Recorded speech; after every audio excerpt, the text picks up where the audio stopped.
আমরা মাদক মুক্ত 2 আসন চাই। এই এলাকায় কোনো মাদক থাকতে পারবে না। আমরা চাই এই এলাকায় সন্ত্রাস মুক্ত থাকবে ঢাকা 2 আসন। এই এলাকা ভূমি দখল মুক্ত থাকবে। ঢাকা 2 আসন জনগণের সেবার নীড় হিসাবে থাকবে। যা কিছু হয়, যা কিছু ঘটে, সব কিছু আল্লাহর ইচ্ছায়। আমরা কিন্তু 17 বছর পারি নাই। এখানে অনেক প্রতিকূলতা ছিল, সন্ত্রাস, নৈরাজ্য, দখল, গ্রেফতার, মামলা, হয়রানি, নির্যাতন, নিপীড়ন।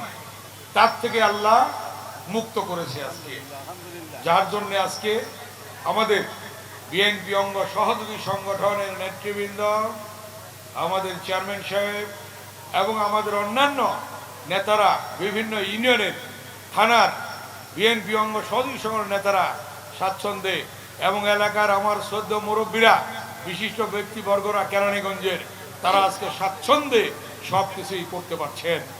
তাই আজকে এই জিয়া স্মৃতি ফুটবল টুর্নামেন্ট, প্রীতি ফুটবল টুর্নামেন্টের যে ফাইনাল খেলা, এই খেলাটি দেওয়া হয়েছে এই জন্যে শহীদ রাষ্ট্রপতি জিয়াউর রহমানের স্মৃতিকে ধরে রাখার জন্যে, শহীদ রাষ্ট্রপতি জিয়াউর রহমানের নামকে ধরে রাখার জন্যে আমরা আজকে শহীদ জিয়া স্মৃতি ফুটবল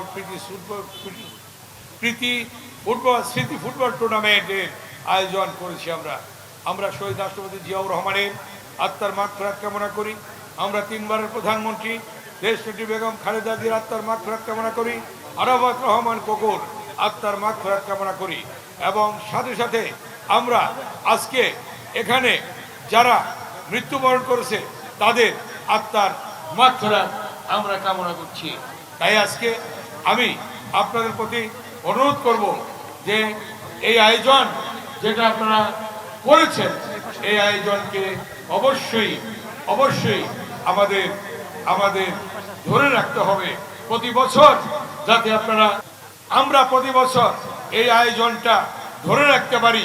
এই জন্য আমাদের শ্রদ্ধেয় এই হযরতপুর ইউনিয়নের বিএনপি অঙ্গ সহযোগী সংগঠনের নেতৃবৃন্দ এবং আমাদের চেয়ারম্যান সহ যারা এই আয়োজন করেছেন, আপনারা এই আয়োজনটাকে ধরে রাখবেন। অতএব আমি এটাই অনুরোধ করব। সাথে সাথে আমি অনুরোধ করব যে এর পরবর্তীতে আগামী বছর এই